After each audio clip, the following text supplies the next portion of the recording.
Ladies and gentlemen, welcome back. And to kick things off today, I bring you the meme of the day in typical liberal hive mind fashion, paying homage and calling out the blatant hypocrisy of the left. And as former President Harry S. Truman once said, "Show me a man who gets rich by being a politician, and I'll show you a crook." And speaking of, check this out. Everyone, look, it's her, the Somali welfare queen in the flesh. And amid mass Somalian fraud nearing double-digit billions in Minnesota, it has been revealed Ilhan Omar's net worth has exploded from $65,000 in 2020 to $30 million in 2024, a 46,000% increase, with some figures placing her near $40 million in 2025. As always, like the video and subscribe to the channel. It really does help a lot. But let's start with this clip from Fox News and Harris Faulkner, who explains how the web of fraud has led Trump, Pam Bondi, Kash Patel, the DOJ, FBI, and investigators straight to Ilhan Omar, who's led this massive scheme secretly from within her district, including a restaurant owner who hosted and promoted events for her. He has since been convicted of stealing millions from COVID funds. 8 figures, folks. That's a lot of money. And you can't tell me that there's no way she didn't know. Right? Well, now investigators are tracking the web of fraud to other Minnesota Democrats, such as Congresswoman Ilhan Omar. Many of the suspects linked to the scheme live in her district, including a restaurant owner who hosted events for her. He has since been convicted of stealing $12 million in COVID funds. Of course she knew. They all knew, and they did nothing about it, besides try and punish those for blowing the whistle on their massive fraud scam. The whistleblowers that I've spoken to are saying that the governor knew, and the governor and lieutenant governor and even Chris Schmitter, who was his chief of staff, came to them as staff and scolded them for pointing out fraud. The snow falls heavy over Minneapolis, my friends, blanketing the streets in a silence that felt almost accusatory. Inside the glass towers downtown and the modest homes alike, people huddled around their phones and televisions, watching the same footage loop again and again. Federal agents and windbreakers raiding nondescript storefronts and luxury apartments across the Cedar Riverside neighborhood, suitcases of cash, stacks of fake meal site rosters, Lamborghini keys on kitchen counters paid for with money that was supposed to feed hungry children. What started as a $250 million federal meal program fraud case, Feeding Our Future, had metastasized into something far larger. horta aad iyo aad aan ugu faraxsanahay in maanta safari aan soo gaarnay sida dadka badan ay u og yihiin ciyaalkeena yaryar ilaa iyo number la eg 20 milyan oo ciyaal iskooley ah waxay cuntadooda ka helaan iskoolka kaliya marka waxaan fursad u helnay in aan sharci soo gudbino oo la dhahayo Meals Act oo u fududeynayo in waqtigaanay pandemic aan ku jirno oo dhalinyarada iskoolka aynan joogin oo guryahooda ay joogaan aynan gaajonin. Court documents now spoke of $3 billion already confirmed stolen, with internal audits whispering the real number could climb past $8 billion once every shell nonprofit, every fake invoice, and every kickback was finally traced. So what we're talking about now is looking across the entire state of Minnesota, because it appears that this fraud ring is being perpetrated across all types of government assistance that is meant for families that are hungry, families that need housing, young children that need education, and it's being exploited. And look, the fraud is well known because the Minnesota legislature, an independent oversight committee, called it out years ago. Governor Walz looked the other way because he was benefiting his constituency, and now it's on the backs of hardworking taxpayers to pay it. $1 billion here, $1 billion there. pretty soon you're talking about real money, the kind that buys private jets registered in the Emirates and lakefront compounds in all cash. But you're going to have to catch up, old girl. You're going to have to catch up because Democrats are masters of fraud, just like we discussed in our last conversation yesterday. And so now Minneapolis fraud is up to $8 billion, billion with a B, folks. But it's not just Minnesota. 21 sanctuary states refuse to submit their SNAP records. And the Democrats will continue to abuse it. They sued the USDA for simply asking them to tell them how many illegal aliens are on the programs in California and New York and these other states. They sued them. You need to take account of what people are doing here in each party, the leaders and the President of the United States. We are trying to get government to work more efficiently and effectively for the people, and we are getting stopped and hindered by political games by Democrats, and that's why we're so frustrated. Fraud and theft, and then lie to cover it all up. And I don't know if I've seen a guiltier face than that of a Democrat caught on camera trying to deflect and misdirect anyone probing them with questions and cross-examination to get to the bottom of it all. All we want is the truth, especially since we know we've all been lied to for so long by the Democrats, simply because their mouths are moving. But seriously, honestly though, they're like toddlers. A 2-year-old would present a better argument than some of these frauds in Congress with the capital letter D before their names. This is a killer. I am outraged at the way that on his own, without any consultation, he doesn't know whom they are, whether they're innocent or whether they're guilty. He should follow the laws. The laws does not allow or intend for the President of the United States to just kill anybody that he wants to kill. And oh boy, folks, if you didn't think the Somali welfare queen's rapid rise to wealth wasn't bad enough, an astonishing net worth explosion from basically nothing, or even less than nothing, to damn near $40 million today. In just a few short years, will somebody please tell me the secret of turning a modest salary into a multi-million-dollar portfolio, all while supposedly serving the people of this country? But Maxine has seen her fair share of enormous wealth plop down in her bank accounts, I'm sure, and is why she will likely plan on dying in Congress as a career and corrupt politician than not. Folks, follow the dollars and it will lead to the ringleaders. Should not be surprising.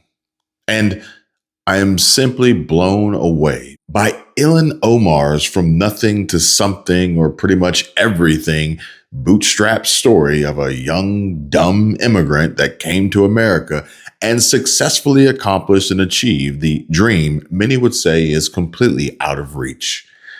You'd think to run a successful campaign and to earn votes in an election, to win a seat, it would have taken some cash, right? Some money to fund the campaign, besides some form of history and background to prove herself worthy in the form of a political resume, one would assume. But they say this all started with Clinton and Obama, and they should be arrested for treason. And don't forget, James wrote, they murdered politicians who were trying to stop it. But how about this one here? And how Keith Ellison handed his House seat over to Ilhan Omar in 2016. And so MAGA Queen is skeptical, as am I, and says, so I'm sure he has lots to hide. But we all know who is really responsible for this mess. With respect to the notion that I can just suspend deportations through executive order, that's just not the case, because there are laws on the books that Congress has passed. And I know that everybody here at Bell is studying hard, so you know that we've got 3 branches of government. Congress passes the law. The executive branch's job is to enforce and implement those laws. And then the judiciary has to interpret the laws.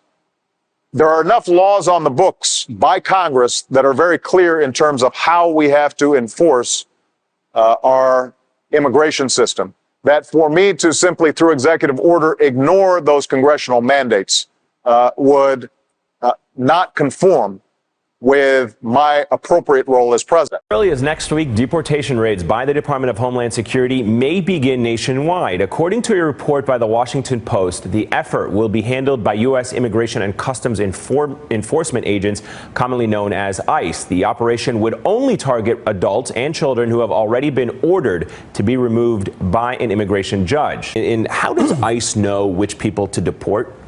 They have an intelligence process like any other law enforcement, so they try to investigate based on leads or what they've tracked from people coming across the border, you know, whether they are here illegally. One of the central issues here or concerns is that ICE is not only going to deport the people that have the standing orders against them, but they may be deporting their families and their children. Is that legally possible?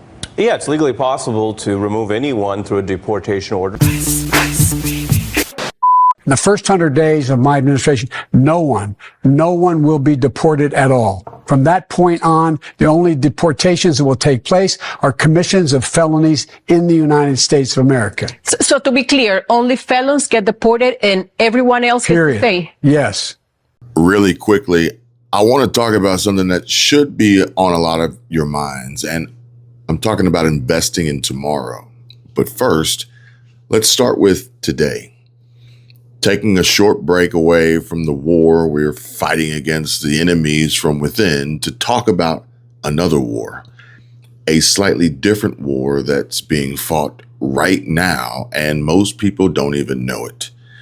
And I'm talking about the U.S.-China Cold War.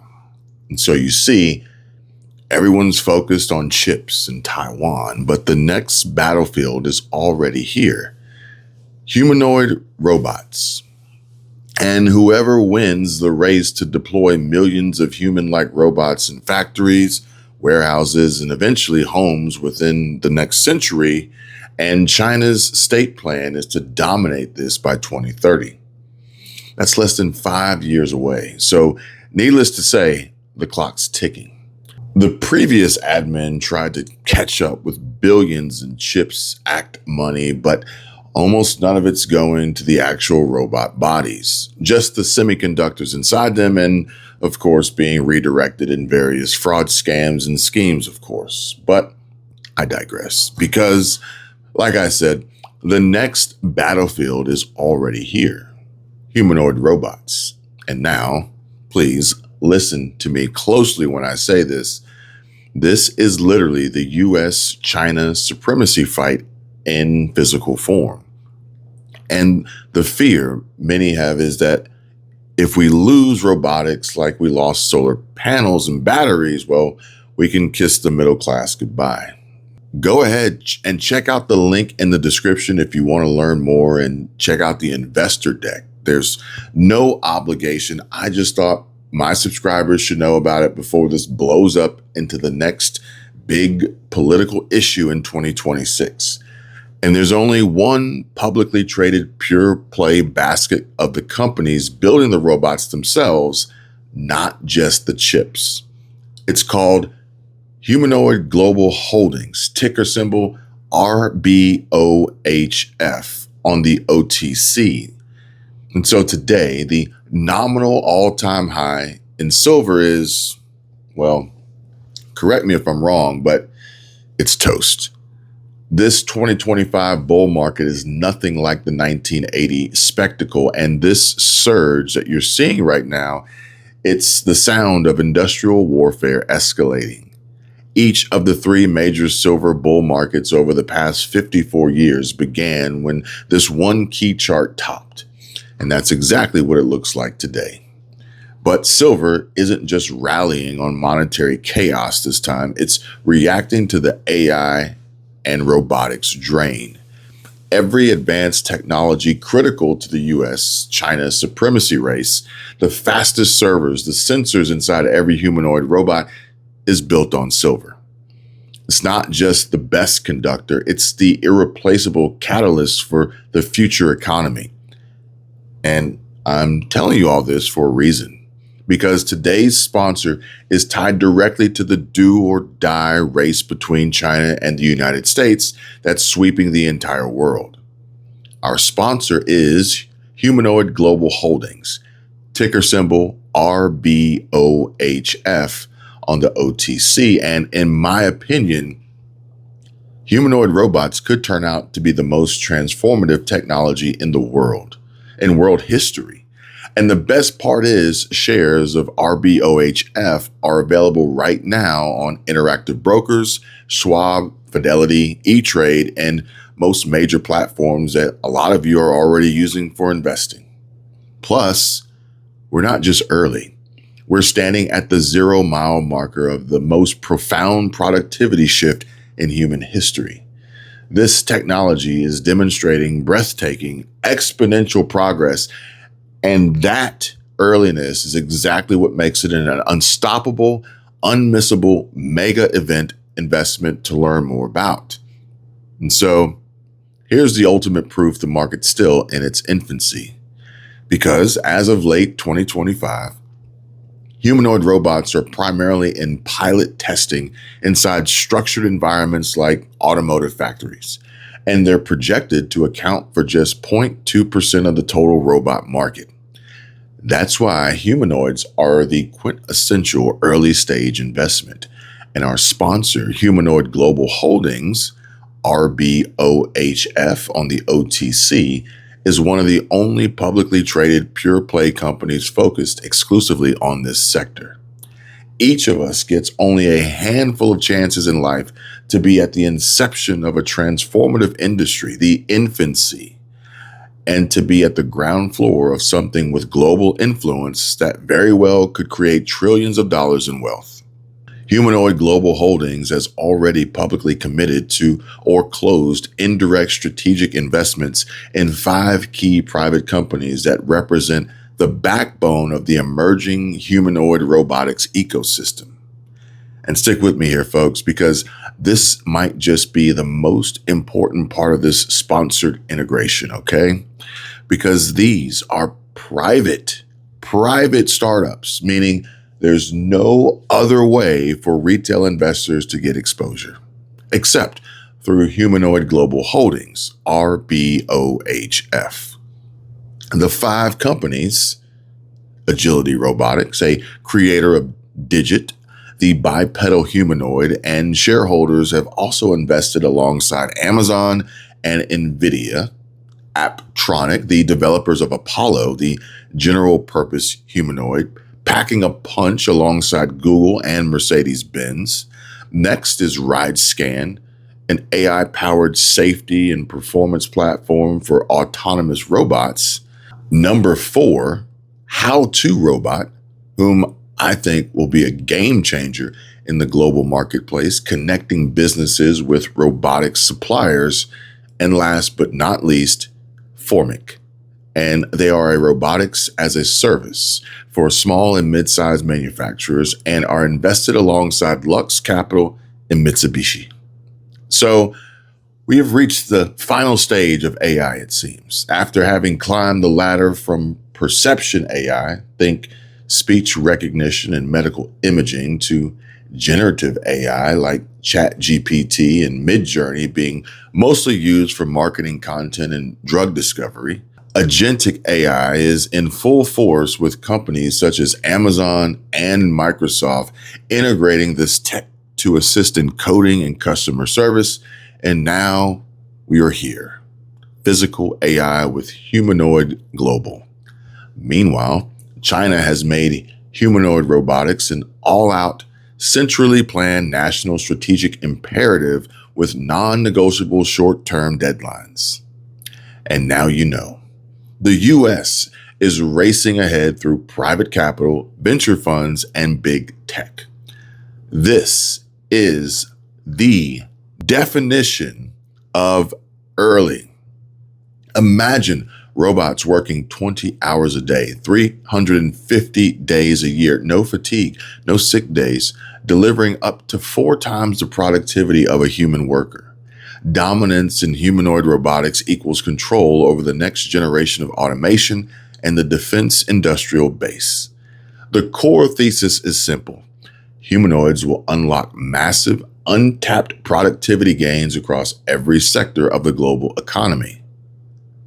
So please, do your own homework on Humanoid Global Holdings, OTC ticker symbol RBOHF, one of the only publicly traded companies giving you pure play exposure this early in the greatest technological transformation of our lifetime.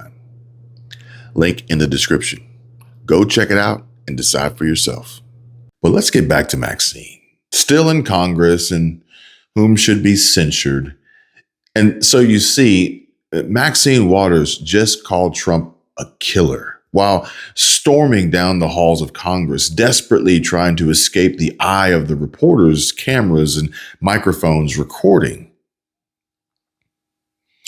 And just a quick show of hands, how many of you all who would agree and think that this is out of bounds? Chicago Ray says, I'm calling on @Speaker Johnson to censure Maxine Waters because you don't insult a president like that. What say you? And what say you for those who aren't held to quite as high a standard as elected officials should be? For instance, the near 1 million follower Somali TikTok influencer who had this to say about white people and how she hates them smiling at her. The next time I go out and a white person looks at me like this, I'm gonna look back like this. Keep your fake smile. Keep this, because I'm gonna look at you like this. Okay, I just have one question, like genuinely. Are my tax dollars paying for your braces and eyelashes? It's easy for you to have that smug attitude because you're living in a nation that protects your basic rights. But if you went back to your very own Muslim country where Islam is law, and if you spoke out like this, you would get a beating. You are racist. And if you're not grateful to be here, or at the very least show respect to someone who smiles at you, you need to go home. This Muslim woman influencer lives in America, but refuses to smile at white people. She gets called a racist by the blonde female American in her viral video stitched reaction. And survey says we need to cut this crap and reclaim our culture. And the general consensus being spot on. That entitled glare is such BS. Our taxes fund your glow up. So show some damn respect or bounce back to beat down Central. America ain't your playground. Be grateful or be gone. Mind you, because this is what I do and I just thought I would share, but TikTok does not officially support direct monetization programs for creators based in Somalia. The platform's primary revenue sharing features such as the former Creator Fund, which ended in 2023, and the current Creator Rewards program are available only in select countries, including the US, UK, Germany, Italy, France, and Spain. Somalia is not included. This restriction stems from factors like limited banking infrastructure and regional eligibility policies. And as far as Google or YouTube, that's a big old negative, rubber ducky.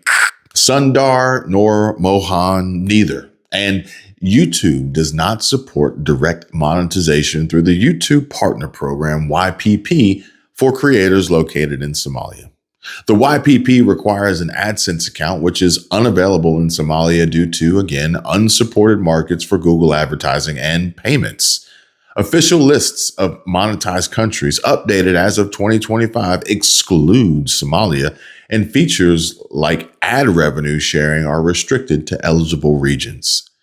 So you see why they come here to America to make content and get it monetized and to make money off of it and any of you that watch them. And so there's that.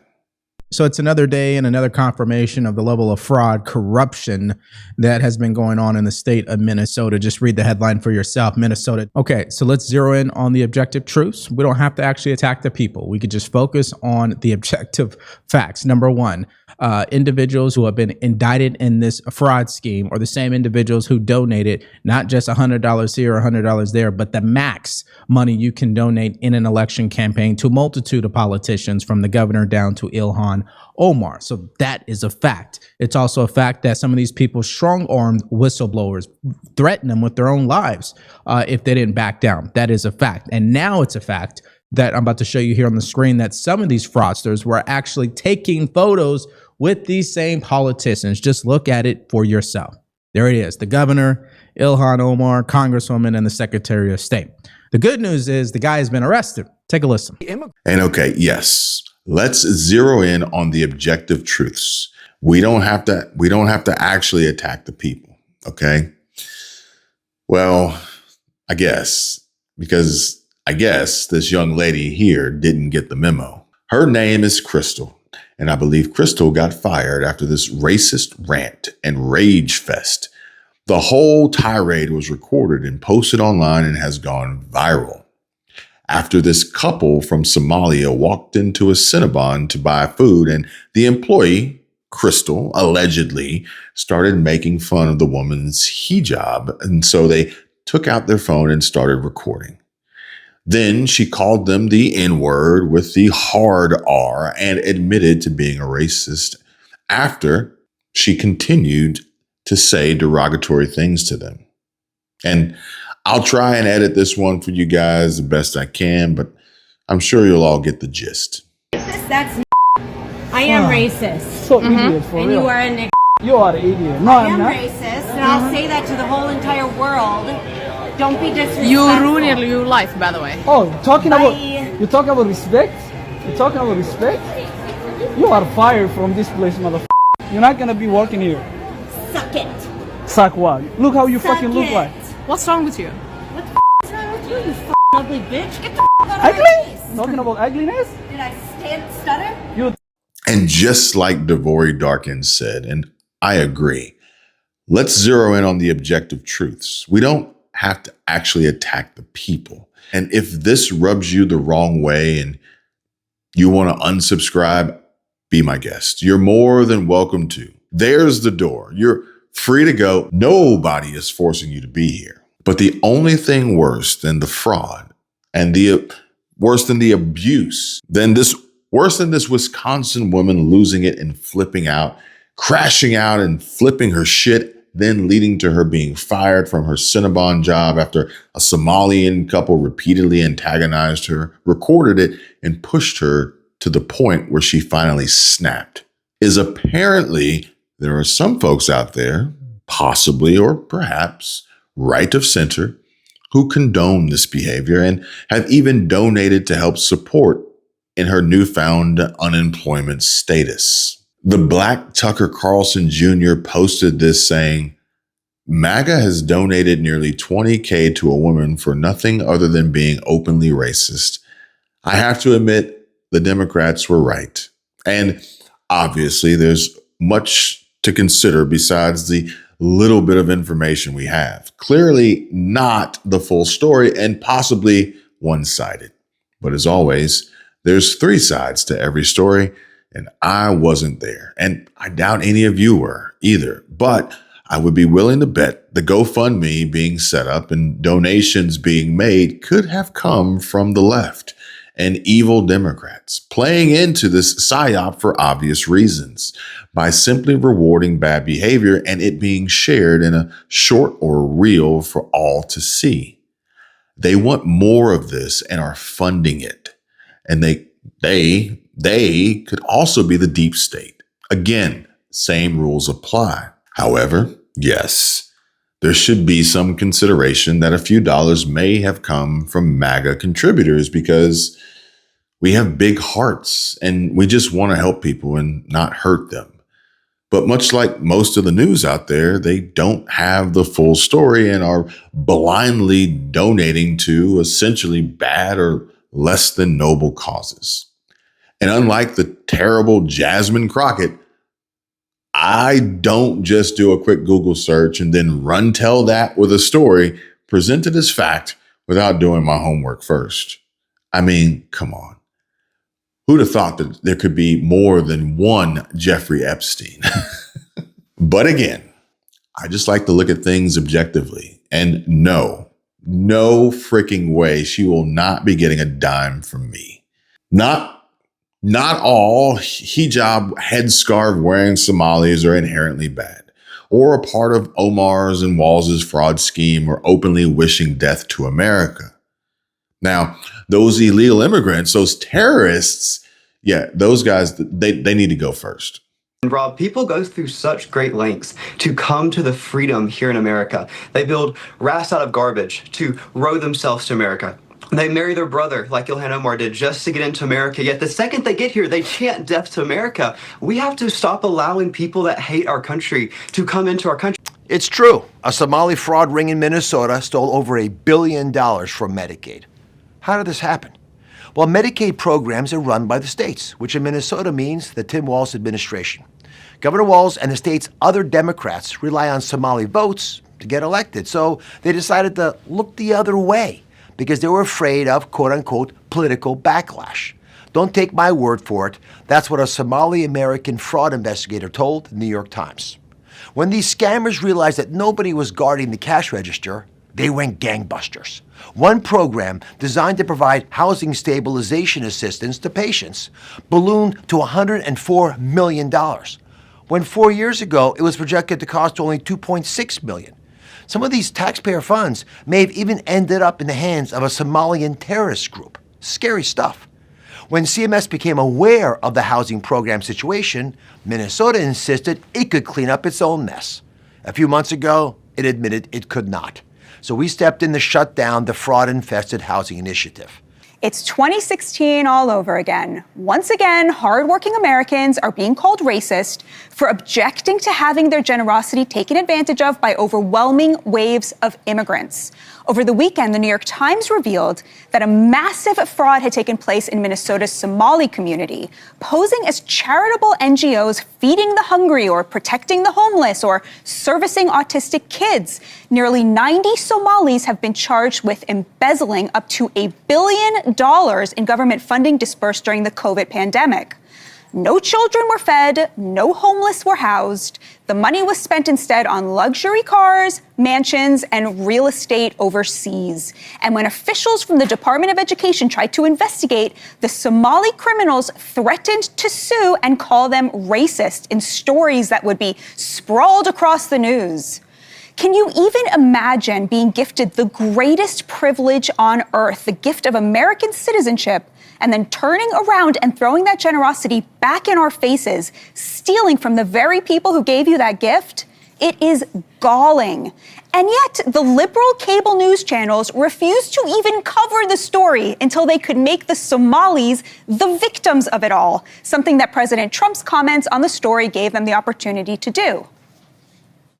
Somalians ripped off that state for billions of dollars. I don't want them in our country, I'll be honest with you. Okay? Their country is no good for a reason. Their country stinks. We're going to go the wrong way if we keep taking in garbage into our country. The outrage that the president is giving voice to is completely justified. It turns out that a core group of Somali Americans or refugees, whatever they were at that point in time, figured out how to game the system, and they figured out that fraud paid. Corruption paid, crime paid, because they weren't held accountable. And so they kept doing it until ultimately the house of cards fell down. No, you couldn't be more right, Laura. And frankly, Ilhan Omar found the blueprint pretty early. She's clearly been in this for personal gain. She's made tens of millions of dollars since she's entered Congress. And what do you know? We find that her friends are getting rich in the process too. But like I said, this is intentional. It's by design. Ilhan Omar was the individual in Congress who introduced this legislation that ultimately led to Feeding Our Future being able to defraud $250 million. And you gotta laugh because just the other day, she's complaining, well, it's because we don't have guardrails in place, and that's why these third parties were able to go steal from taxpayers. Well, Ilhan, you were in charge of setting up the guardrails. And focusing on his linguistic choices rather than the actual fraud is just a smokescreen for those complicit in it. It's exactly the kind of gaslighting that got Trump elected in the first and second place. For years, Americans who've been upset about the massive pressure mass migration put on their lives were called racist for wanting their government to think about what's best for America's children before thinking about everybody else's. For years, the liberal media called them racist, a basket of deplorables, xenophobic nativists, and haters for the crime of opposing their own disinheritance. Unbelievably wealthy pundits and Democratic politicians went on cable news and called working class folks struggling to make it by working 3 jobs racists for thinking that maybe if the labor market was tighter, they wouldn't have to choose between chicken for dinner and soccer practice for their kids. Maybe if the government hadn't plonked 80,000 migrants into their town, housing wouldn't be as prohibitive. And those factory jobs, well, maybe they would be theirs. It's the immigrants who are the victims, the liberal elites insisted, and then went on to hire those immigrants to clean their homes and watch their kids and mow their lawns, paying them much less than they would have had to pay an American. The outrageous, massive fraud perpetrated by members of Minnesota's Somali community is this exact scenario on steroids. They literally threatened to call Minnesotans racist if they dared to object to being stolen from. But to the left, the only outrage is how Trump talked about the scandal. That's what we learned about America this week. The elites have learned nothing. ICE is on the ground in Minnesota, and while agents are out there arresting people, some of the fraudsters who stole billions of dollars are living in neighborhoods just like this. Some fraudsters are still benefiting from their crimes even after being charged and convicted. How is that possible? From this 5-bed, 4.5 bath in Washington County to a $1 million house in Plymouth, complete with an indoor basketball court. My name is Eric Rasmussen. I'm a reporter with KSTP. Do you know if the government is trying to take this house? We had to see these properties for ourselves. Large. Each house owned by people convicted of fraud. This was a big connected fraud. to feeding our future. $250 million meant to help kids in need. But long after prosecutors filed paperwork to seize properties purchased with stolen taxpayer dollars, neighbors told 5 Investigates that still has not happened. Take former Safari restaurant owner Salim Saeed. 5 guilty verdicts now. A jury convicted him and Feeding Our Future founder Amy Bach nearly 9 months ago. But we found Saeed and his wife are still the official owners of this $1.1 million house in Plymouth. Great. Fraud money funded their $952,000 down payment in 2021. And county records show they've racked up more than $50,000 in delinquent property taxes since then. They're fraudsters. Why would they pay their taxes? To the note Ladies and gentlemen, there's only one reason they won't comply. They have engaged in illegal activities. Minnesota's fraud wasn't an accident. It was engineered. And folks, let's lay it all out, plain and simple. Because the truth here is as cold as and undeniable as a Minnesota winter. And we're talking about a brazen theft, a group of Somalis in Minnesota who siphoned off $1 billion that was supposed to feed hungry kids during the pandemic. Instead, that money vanished into luxury cars, mansions, and properties overseas. And the so-called liberal news channels, well, they buried it deep, refusing to touch the story until they could somehow find a way to twist it around and paint the perpetrators as victims, all because of how President Trump called it out. But here's why Trump doesn't hold back and continues to deliver harsh truths and seemingly blatantly obvious and common sense reality and a certain realness that only he can put to words. The reason Trump uses the harsh language that he does is because it's the only way to make the press cover the story. Otherwise, they would give it faint coverage, if any. Then memory hole it like they do all scandals implicating Democrats. I mean, think Hakeem Jeffries and the Epstein files, or really just take your pick going down the list of conspiracy theories proven true, only to drop another dollar in the Donald Trump was right jar. Trump uses that inflammatory language in order to bring more attention to the issue because he's right. This is yet again another 80-20 issue, if not 90-10, or better yet, 99-1, when you peel back the layers. But the sharp, no holds barred language, it's the only hammer strong enough to crack through the media's stonewall. The fraud wasn't a fluke. It was meticulously engineered from the ground up, or as Biden would say, from the inside out, Jack. And I guess he would also say, we should take them around back, all out back, take them all out back around the gym and beat them with a hose. But at the heart of all this storm, you'll find the usual suspects, grinning in old photos at the Safari restaurant on Riverside Avenue, arms slung around the now indicted masterminds of the scam. They hyped it as feeding our future, bragging about the millions pouring into the community. Ilhan Omar was right there in the videos, front and center. So was Governor Tim Walz, senators and Secretary of State, and a parade of Minneapolis City Council members. They slammed anyone daring to question it.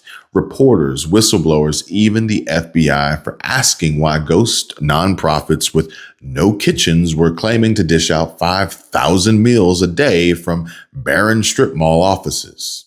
But now, crickets from that very same crowd. No pressers, no outraged posts about Islamophobia, just Tim Walz complaining that there's a line of cars outside of his house waiting to call him exactly who he is. Just the faint roar of private jets slipping away from MSP in the dead of night, headed God only knows where.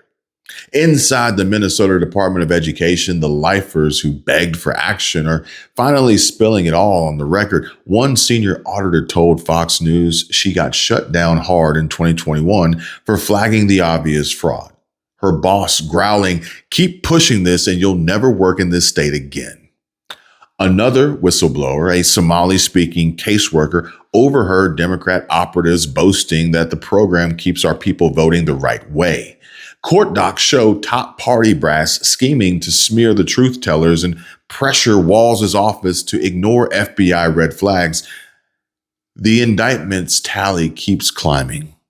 47, 60, 70, and it's not done.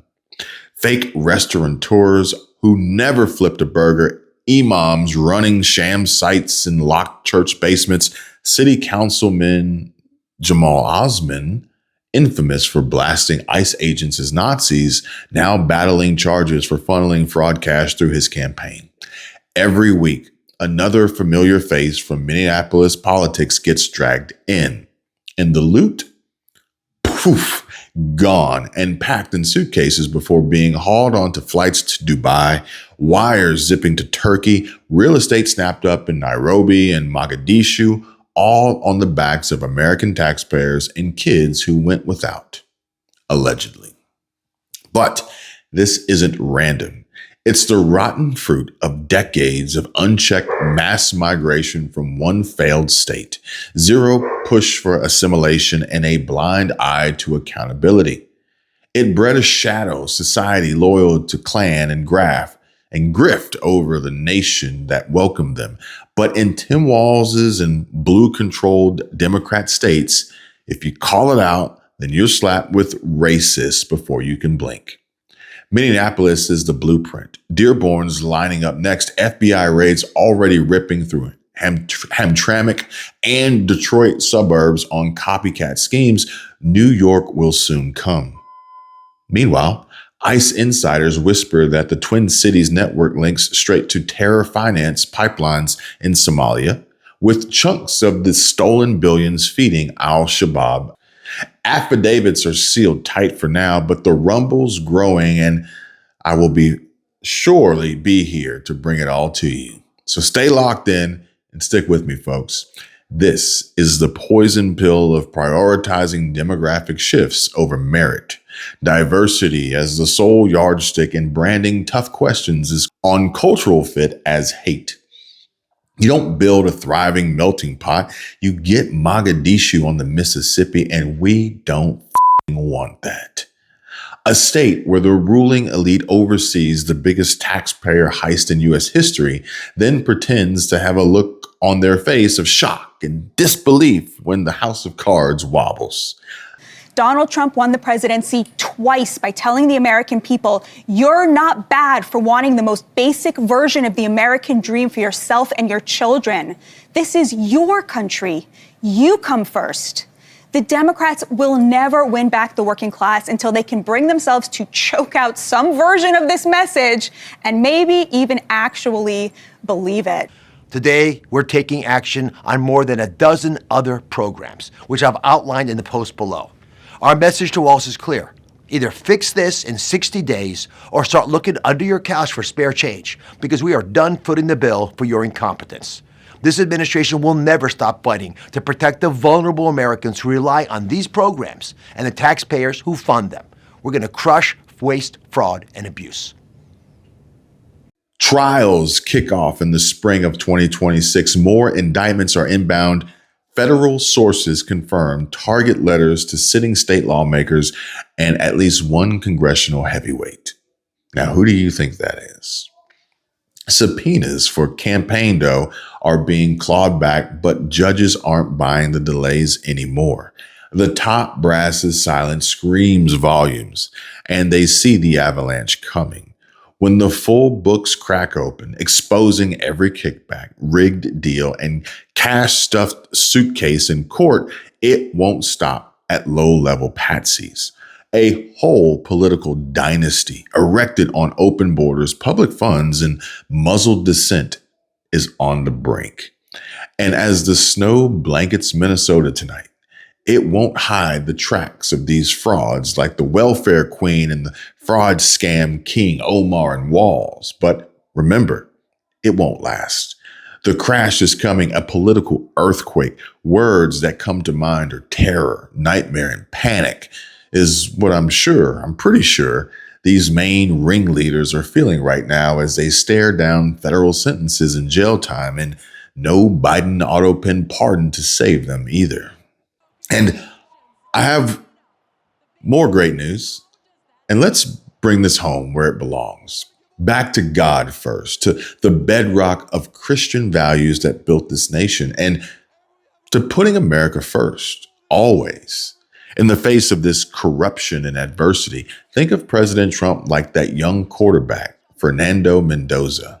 In his viral post-game interview after leading the Indiana Hoosiers to their stunning 2025 Big Ten championship win, raw, passionate, unfiltered, Mendoza didn't hold back, crediting God above all. His teammates like Charlie Becker and his coaches for turning around a program that's scraped the bottom for years.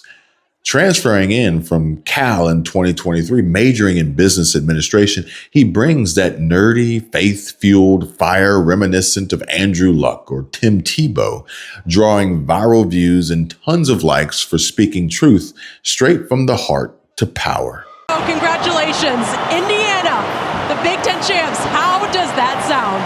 It sounds so beautiful. I want to give all the glory to God.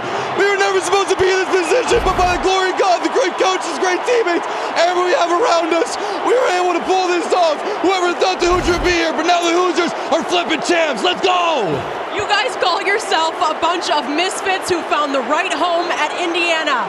Why was this the right place for this group? It's the right place for process-oriented. We're going day by day, whether it's the offensive line, the defense, the coaches, special teams. We're all process-oriented to one goal. That's our thing, is we're brothers. We can drag teams into the deep end because we know that we're going to stick together and we're the strongest glue ever. Tell me about finding Charlie Becker, third down, 2 minutes to go. We talk about Heisman moments, but take me through that one. Man, what an incredible, Charlie's been, but he's been every single day in summer. We were always thrilled before practice, before at 7 a.m. on Sundays, doing spots, doing routes, and now you see it to come to fruition. He's my roommate, couldn't be happy for such a young man as well as our defense playing lights out. And well, everybody just, what an incredible moment. Congratulations, enjoy it. Thank you so much, God bless, go Hoosiers. That's Trump to a T, folks. Stepping up as the underdog leader in a sense. But we all know he is a lion, the GOAT, and he's calling out the plays on how we stumbled into this mess of scandals poured onto us by the Democrats' relentless division, endless betrayal, and paid-off referees. Yet here we are, our nation battered but unbreakable, positioned for the comeback of a century. Under God, with liberty and justice for all. And with God guiding us, Christian principles as our compass, and America First resolve in our veins, we'll surge back just as we have been since November 5th, a year ago, and we will continue to score the win and reclaim the glory. The adversity forged us stronger, and now it's time to charge ahead in triumph. God bless you. God bless President Trump, and God bless the United States of America.